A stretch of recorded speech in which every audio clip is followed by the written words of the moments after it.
Hello boys and girls, and welcome back to another World of Tanks video. In today's video guys, we will talk about a new battle pass chapter which has as a main reward the M7Y, which is an American tier 9 heavy tank. And of course the name of the battle pass is Far Cry. Let's see the article first of all. So this battle pass special Far Cry guys will run from 16th of July until the 27th of July, which gives you a couple of days to grind. And of course you get crew members for your tank, a 3D style as well, and as I said, the main reward is gonna be this beautiful gorgeous tank, which looks a little bit interesting if I could say so. Of course it comes with 5 crew members, and yeah, it's gonna be quite interesting I suppose, right?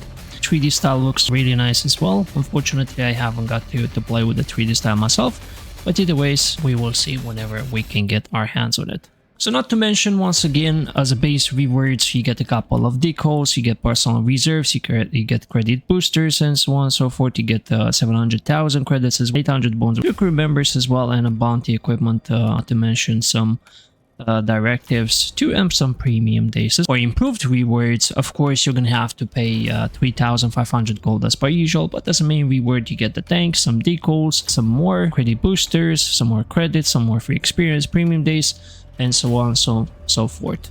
Along with the battle pass, you're gonna get 2 special 3D styles, which is these 2, Trouble in Paradise and Jungle Fever, and of course Tattoo. Actually that's 3 of them actually, as a matter of fact.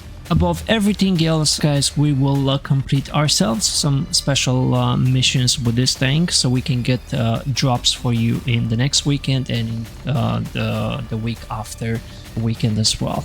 So you might actually ask yourself, what is this tank? What's all about? Is it worth it? So I have the tank fully equipped, and I'll show you the equipment in just a bit guys, but this tank comes with an average of 400, average penetration 260, plus 311 millimeters of penetration with the gold, minus 10 gun depression, 20 elevation angles, and a 1.75 aiming time. But once again, keep in mind I have the equipment on.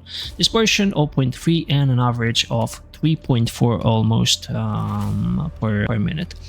The hit points right now are sitting at 1910, which is standard 1850. But some important things which I have to mention before the new update: this tank is gonna be buffed a little bit, which means the aiming time goes from 2.0 to 1.8. The hit points goes from 1850 to 2000. And the penetration for the high explosive, which is 50 at the moment, goes to 150, so 100 plus millimeters of penetration for the high explosives, which is big. You might actually ask yourself, does this tank have armor? It does have a little bit of armor, but as you know from the American tanks, it always have a big cupola on the turret, and this tank has literally the same. So do not expect that this tank has the biggest armor whatsoever. It can bounce. It does have, you know, a 324 turret armor frontally, 95 on the rear, and 95 on the side, and 32 on the rear. So not much if you ask me. 146 on the hull as well. So yeah, once again, not much at all. Top speed right now with the experimental turbo is 46 and 22 reverse speed, which is not too bad. The tank actually feels pretty decent if you ask me. Rear range 460, which is not too bad. Turret is pretty strong, though, you know, like big calibers will still penetrate the chicks. Definitely under the armor here as well, while under the gun. You can obviously you do have this minus 10 gun depression, but keep in mind this big pull on the turret is still very visible. If you get to play hold down, you might actually pull some bounces as well. Can you side scrape? I would not necessarily say that, right? But you can bait shots if you literally peek with angle.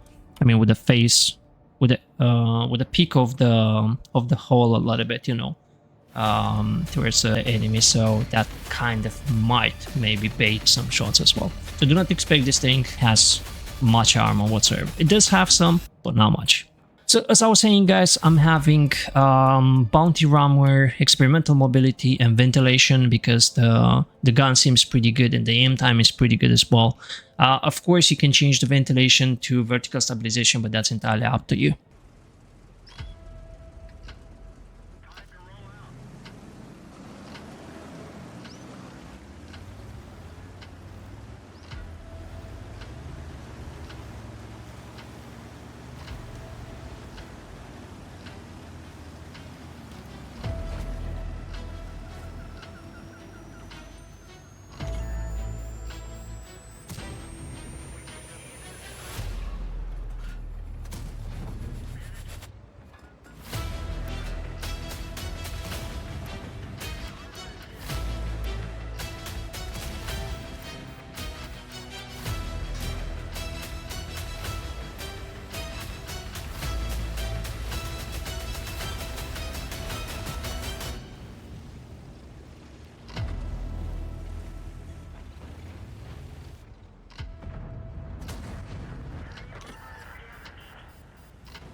So back from the first battle, guys, it was a pretty good one. We got 6.1k damage in East Tanker, of course, 400 assistance. We bounced a little bit, and I was actually quite excited playing this tank at the time.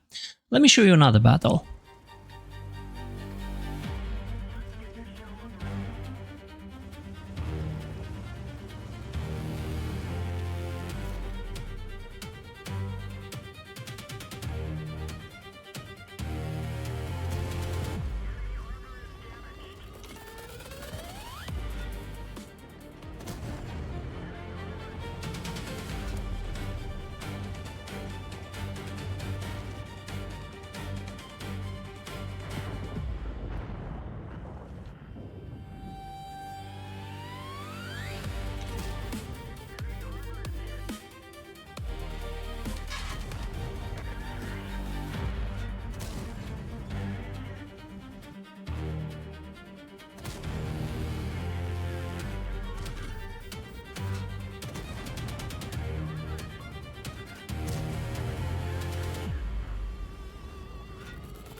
And there you go, the second battle, guys. We managed to get the 4.7k damage, 400 assist, a little bit of bounce as well. So not too bad overall whatsoever. And I can tell you for sure I had more battles like this. And it's a decent tank.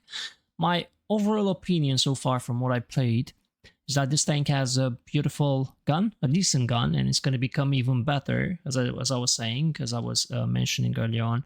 It's going to get buffed with the new update release.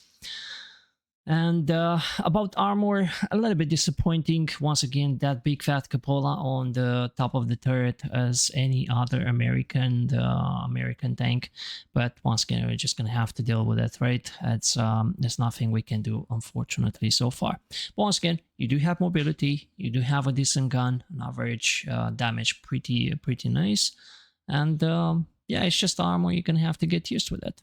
Either ways, I hope you enjoyed this video, guys, and if you did, don't forget to subscribe to the channel. And if you want to see more of this tank in action, feel free to check me on Twitch, as I'm going to be live on a daily basis, apart from Tuesdays, but you know that already. Either ways, have a lovely one, guys. Enjoy yourselves. Bye-bye.